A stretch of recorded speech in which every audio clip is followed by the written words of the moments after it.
শহর শিলিগুড়ির বুক চিরে বয়ে গিয়েছে মহানন্দা নদী। মহানন্দা নদীর টলটলে জল অনেকেই দেখেছেন যারা শহর শিলিগুড়ির পুরনো বাসিন্দা। ঠিক তেমনি শহর শিলিগুড়ি দিয়ে আরও দুটো নদীও কিন্তু বয়ে গিয়েছে, সেটা ঠিক শহরের মাঝখান দিয়েই। এক ফুলেশ্বরী নদী আর একটি জোড়াপানি নদী। কিন্তু আজ বোধহয় এই তিনটেকেই অর্থাৎ মহানন্দা, জোড়াপানি, ফুলেশ্বরী এই তিনকেই যদি নদী বলা হয় বোধহয় বিদ্রূপ করা হবে, কারণ তাদের অবস্থা এখন যেরূপ তা যেন নালার সমান হয়ে গিয়েছে। তবে এই তিন নদী দিয়েই কিন্তু শহর শিলিগুড়ির বুক চিরে এক রাস্তার থেকে আরেক রাস্তা বা এক গলি থেকে আরেক গলিতে যাতায়াত ছিল। টলটলে জল, সেটা বোধহয় আদি শহর শিলিগুড়ির বাসিন্দারা অনেকেই দেখেছেন, কিন্তু আজ সেসব অতীত। তবে এবার শিলিগুড়ি পুর নিগমে তৃণমূল কংগ্রেস তাদের দায়িত্ব পাওয়ার পরই এই ব্যাপারে কিন্তু উদ্যোগী হয়েছেন। শিলিগুড়ি পুর নিগমের মেয়র গৌতম দেব এই ব্যাপারে যেমন উদ্যোগী হয়েছেন এবং তার নির্দেশ মতোই শিলিগুড়ি পুর নিগমের অন্যান্য মেয়র পারিষদরাও এগোচ্ছেন এদিকেই।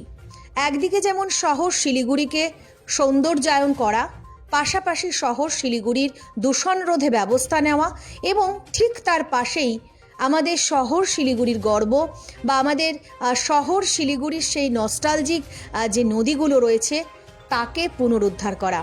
আর তার জন্যই আজ শহর শিলিগুড়ির ভেতর দিয়েই বয়ে চলা জোড়াপানি নদীর সংস্কারের কাজে হাত লাগানো হলো এবং শিলিগুড়ি পুর নিগমের জঞ্জাল অপসারণ বিভাগের মেয়র পারিষদ মানিক দে তিনি যেমন উপস্থিত ছিলেন, তেমনি কাউন্সিলর দুলাল দত্ত আজ এই সংস্কারের কাজে উপস্থিত ছিলেন।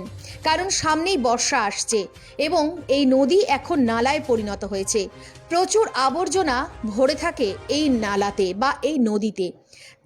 তা যেন একেবারেই না হয় এবং যাতে এই নদীকে বা ঠিক তার আগের অবস্থায় ফিরিয়ে আনা যায় তারই প্রস্তুতি ইতিমধ্যেই শুরু করে দিয়েছে শিলিগুড়ি পুর নিগম। বর্ষা আসার আগেই আজ জোড়াপানি নদী পুরোপুরি পরিষ্কার পরিচ্ছন্ন করা হলো, অর্থাৎ সাফাই অভিযান চলল। যত ময়লা আবর্জনা যেমন তুলে ফেলা হলো, তেমনি চেষ্টা করা হচ্ছে বর্ষার আগেই যেন এই নদী সাফ সুতরো থাকে। তবে আমাদেরও কিছু দায়িত্ব অবশ্যই বর্তায়, কারণ আমরাও এই শহরের নাগরিক, আমাদেরও কিছু ভালো লাগা ভালোবাসার জায়গা রয়েছে এই শহরকে ঘিরে। আর তাই তো আমাদেরও প্রয়োজন যাতে এই সমস্ত নদীগুলো যেন আবার নালায় পরিণত না হয় তার দিকে সচেতন দৃষ্টি রাখা। আর তবেই বোধহয় আমাদের মিলিত উদ্যোগে এই জোড়াপানি নদী আবার ফিরে পাবে তার সেই পুরনো স্রোত, আর আমরাও ফিরে পাবো শহরের পুরনো স্রোতকে। শুনে নেব মেয়র পারিষদরা কি জানাচ্ছেন। পরিদর্শন বললে ভুল হবে, কারণ আমরা কাজে বিশ্বাসী। আমরা দেখেছেন এর আগে ফুলেশ্বরী নদীতেও আমরা গত 1 মাস যাবৎ আমরা ফুলেশ্বরী নদীতে লোক নামিয়েছি। আর সেদিনও আমরা বলেছিলাম যে কথাটি, যে এটা কন্টিনিউয়াস প্রসেস, এটা 2-1 দিন কাজ করেই বন্ধ করে দেওয়া যাবে না, কারণ ফুলেশ্বরী নদীতে আজকের ডেট পর্যন্ত কাজ হচ্ছে। তো ঠিক তেমনি আমরা জোড়াপানি নদীতেও আজকে 10-12 জন লোক লাগিয়েছি। এটা 5 নম্বর বোরোর আন্ডারে, এটা 36 নম্বর ওয়ার্ড আর 37 নম্বর ওয়ার্ড, এই 37-38-এর বর্ডারে। এটা হচ্ছে জোড়াপানি নদী, সবাই জানে। এখানে এই মার্কেট এলাকা থেকে একটাই সমস্যা আছে, সেখানে এখানকার যে ব্যবসায়ীরা আছে তাদের সঙ্গে আমরা ইমিডিয়েট বসবো। এখানে ভীষণ নোংরা, যেরকম মাছের যে থার্মোকলের ট্রেগুলো, যেগুলো রেগুলেটেড মার্কেট থেকে ছোটো ছোটো ব্যবসায়ীরা নিয়ে আসছে, সেই ট্রেগুলোও এখানে ফেলানো হচ্ছে। এটা খুবই ভয়ঙ্কর। আর আরেকটা জিনিস যেটা লক্ষ্য করা গেল, কিছু সিনথেটিক কাপড় এখানে দেখা যাচ্ছে। যে সিনথেটিক কাপড় আমাদের এই মানে লেবারকে দিয়ে টেনে তোলা খুব টাফ। তো আমরা ইমিডিয়েট কমিশনারের সঙ্গে কথা বলে এনজিটির সঙ্গে নির্দেশিকা আমরা ফলো আপ রেখে, যাতে আমরা সমস্ত কিছু যে নর্মস আছে, নিয়ম আছে, সেগুলোকে মেনে আমরা আগামী দিনে যদি এখানে কোনো মেশিনারি ব্যবস্থা করা যায়, কারণ এটা মানে লেবার দিয়ে কাজ করে মালটা তোলা, আমরা চেষ্টা করছি যাতে 2টো ব্লক অন্তত আপাতত ছাড়ানো যায়, তাহলেও কিছুটা জল বেরিয়ে যাবে। কিন্তু এখানে আছে প্রায় 6টা না 7টা ব্লক আছে। প্রায় এই ব্লকগুলো যদি খুলতে হয় পুরোটাই, তাহলে আমাদের কোনো মেশিনারির ব্যবস্থা করতে হবে।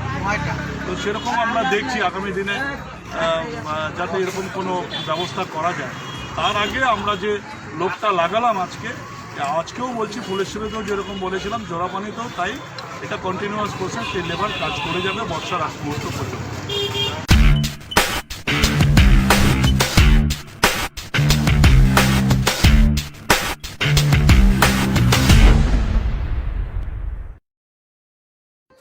নানান আপডেটের সঙ্গে আমি সৌমি রয়েছি। চোখ রাখুন খবর সময় বাংলায়। ধন্যবাদ। সমতল থেকে পাহাড়, শহর থেকে গ্রাম, আপনার মোবাইল স্ক্রিনে সমস্ত গুরুত্বপূর্ণ তথ্যকে আপনার কাছে সঠিকভাবে পৌঁছে দিই আমরা। সব সময় খবর সময়। আর তাই তো 5 বছর থেকে লক্ষ লক্ষ ইউনিক ফলোয়ার্সের কাছে খুব অল্প সময়ে আপনার ব্র্যান্ড বা প্রোডাক্ট সম্পর্কে অবহিত করার মাধ্যম এটি। আপনাকে বলতে পেরে ভালো লাগছে যে বিজ্ঞাপনদাতাদের প্রথম পছন্দই হলো খবর সময়। প্রচুর ধরনের ব্র্যান্ড এবং প্রোডাক্টের মেলবন্ধন দেখা যায় আমাদের পেজে। আর তাই এখনও যারা বিজ্ঞাপন দেননি বা বিজ্ঞাপন দিতে চান, তারা নিশ্চয়ই যোগাযোগ করুন আমাদের বিজ্ঞাপন বিভাগে।